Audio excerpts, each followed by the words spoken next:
World में India को youngest country माना जाता है क्योंकि हमारे देश की 1.4 बिलियन पॉपुलेशन है, जिसमें से 27% पॉपुलेशन जनरेशन Z है, यानी जेन जी।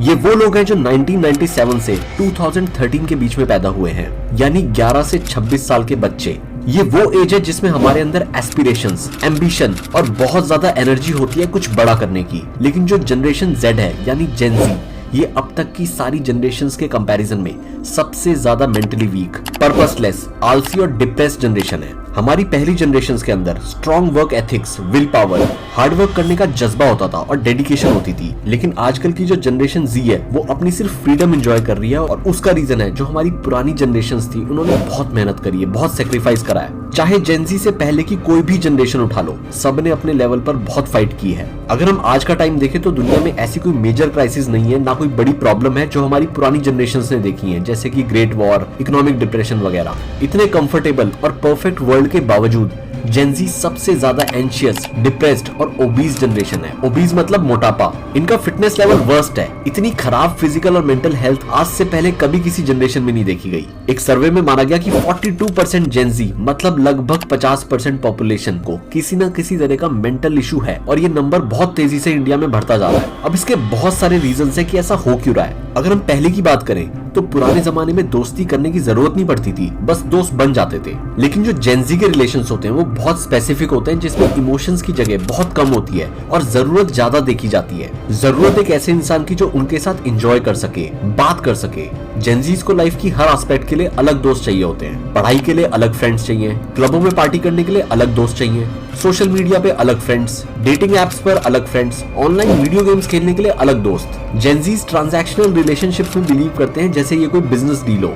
अब क्योंकि सब कुछ बिजनेस डील की तरह होता है, इसलिए इन लोगों की दोस्ती गहरी नहीं होती। रियल प्रॉब्लम में कोई इमोशनली साथ नहीं खड़ा होता। ऐसा कोई फ्रेंड नहीं होता जिसपे ये 100% ट्रस्ट कर सके। अब आप सोच रहे होगे कि ये जेन जीज की इतनी बुराई कर रहा है, बट अभी आगे सुनो, मैं बताता हूँ क्यों हो रहा है ऐसा। ये जेन जी जेन्युइन रिलेशनशिप और ट्रू लव में भी बिलीव नहीं करते, कमिटमेंट से डरते हैं। इनके रिलेशनशिप्स में सिर्फ सेक्स की तो वैल्यू होती है, लेकिन इमोशनल कनेक्ट, प्यार, ट्रस्ट, कमिटमेंट बहुत कम देखा जाता है। अब ना ये जेन जीज ऑनेस्ट होते हैं, ना लॉयल होते हैं। इनको रिलेशनशिप खत्म होने का डर नहीं होता, क्योंकि इनको पता है कि एक जाएगा तो दूसरा आएगा। अब बात करते हैं पढ़ाई की। ये लोग अपनी पढ़ाई और काम को लेकर भी अलग ही थॉट्स रखते हैं।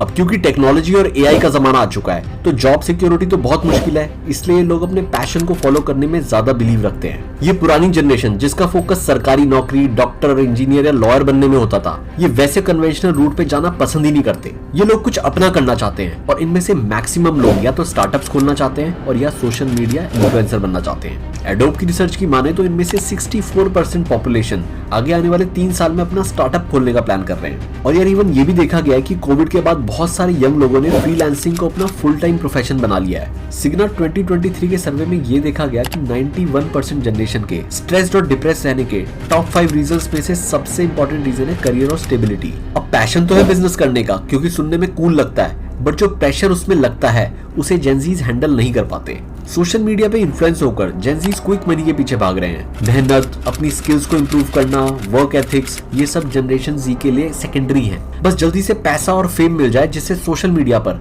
अपनी फॉरेन ट्रिप्स और लग्जरी लाइफस्टाइल की पिक्स डालकर शो ऑफ कर सके। आपको पता है कि जेन जी अपने फुल पोटेंशियल पे काम ही नहीं कर पाते। वो प्रोडक्टिव ही नहीं होना चाहते। उनके बेसिक स्किल्स जैसे कि basic official communication skills, professional mail लिखना, ये बहुत वीक है। और बेस्ट बात है, इनको सीखने की या इंप्रूव करने की उनकी कोई नियत भी नहीं है। अब इन्वेस्टमेंट की बात करें तो पहले के लोग सेफ इन्वेस्टमेंट करते थे, जैसे कि गोल्ड हो गया, एफडी हो गई, म्यूचुअल फंड्स हो गए। अब क्योंकि जेनजीज को तो कम मेहनत में कम टाइम में बहुत पैसा कमाना है, इसलिए जेनजीज हाई रिस्क इन्वेस्टमेंट करते हैं, जैसे कि crypto, stock trading, fantasy sports और बेटिंग एप्स। अभी फाइनेंशियली स्ट्रांग भी नहीं है, उसके बावजूद हैवी इन्वेस्टमेंट करते हैं। अब मेहनत तो करनी नहीं है, एक्सरसाइज भी नहीं करनी, अनहेल्दी खाना है, अल्कोहल पीनी है, मोबाइल पर स्क्रीन टाइम ज्यादा होने की वजह से नींद पूरी नहीं हो पाती। इन सब फैक्टर्स की वजह से ये लोग एक्सट्रीमली अनहेल्दी लाइफ जी रहे हैं, एक पर्पसलेस लाइफ जी रहे हैं। पहले की जनरेशन को फाइट करनी पड़ती थी अपने फ्रीडम के लिए, अपनी बेसिक नीड्स को पूरा करने के लिए, अपनी फैमिली और बच्चों का ध्यान रखना पड़ता था, उनकी लाइफ को अच्छा करने के लिए मेहनत करनी पड़ती थी, अपना करियर बनाना पड़ता था।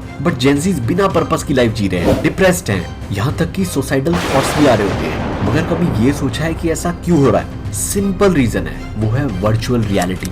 ये जनरेशन इंटरनेट एज में पैदा हुई, इन्हीं के साथ दुनिया की बड़ी सोशल मीडिया वेबसाइट्स और ऐप ग्रो हुई जो 2012 तक इंडिया में आ चुकी थी और ग्रो कर रही थी। जेनजीज के आइडेंटिटी कार्ड आधार कार्ड बनने से पहले उनके फेसबुक और इंस्टाग्राम अकाउंट बन चुके थे और वो दिखावे की दुनिया में कदम रख चुके थे, जहाँ पे सिर्फ अपनी पॉजिटिव साइड दिखाई जाती है। एक वर्चुअली क्रिएटेड कूल दुनिया जिसमें सिर्फ हैप्पीनेस, लाइफस्टाइल और एंजॉयमेंट दिखाया जाता है। गाने वो सुने जाते हैं जो कूल लगते हैं, हाई फील कराते हैं। और अब होता है दिखावट का खेल शुरू। रिलेशनशिप चाहे कितने भी खराब हो, लेकिन बर्थडे पर लंबे लंबे बर्थडे मैसेजेस, वैलेंटाइन मैसेजेस, अपनी बेस्ट फोटोज लगाना, अगर कोई फैमिली के साथ बैठकर मूवी भी देख रहा है उसका भी शो ऑफ करना कि feeling excited by watching this movie. मंदिर में जा रहा है तो भी शो ऑफ कि feeling blessed today.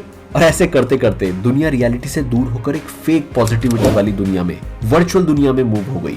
Social media की वर्चुअल रियलिटी वाली दुनिया में लोग अपना इतना पॉजिटिव दिखाते हैं जिसकी वजह से जो जेनजीज हैं वो रियल दुनिया, real problems, real world issues को फेस ही नहीं करते, वो देखना ही नहीं चाहते। उन्हें ये सब चीजें बहुत बेकार लगती हैं, ये सब प्रॉब्लम्स उन्हें इरिटेट करती हैं। और फिर आया एक फास्ट और सस्ते इंटरनेट का दौर जिसमें हर कोई, अमीर हो या गरीब, स्मार्टफोन लेकर इस वर्चुअल रियलिटी की दुनिया में घुस गया था। और फिर आया ऑनलाइन मोबाइल गेमिंग का दौर, पबजी और फ्री फायर जैसे गेम्स जिसने जेनजी का पूरा अटेंशन ग्रैब कर लिया। और इसी की वजह से ये लोग एक्सरसाइज, आउटडोर एक्टिविटीज, दोस्तों से एक्चुअल मिलना खत्म करने लगे। और यही मेन कारण था जिसकी वजह से जेनजीज की फिजिकल और मेंटल हेल्थ वीक होती चली गई। अब आप सोच रहे होंगे कि बहुत हो गई प्रॉब्लम्स की बात, अब इसका सॉल्यूशन क्या है? भाई सॉल्यूशन बहुत सिंपल है और एक ही है कि वर्चुअल दुनिया से निकलकर जेनजीज को अपना एक्चुअल पर्पस ढूंढना होगा।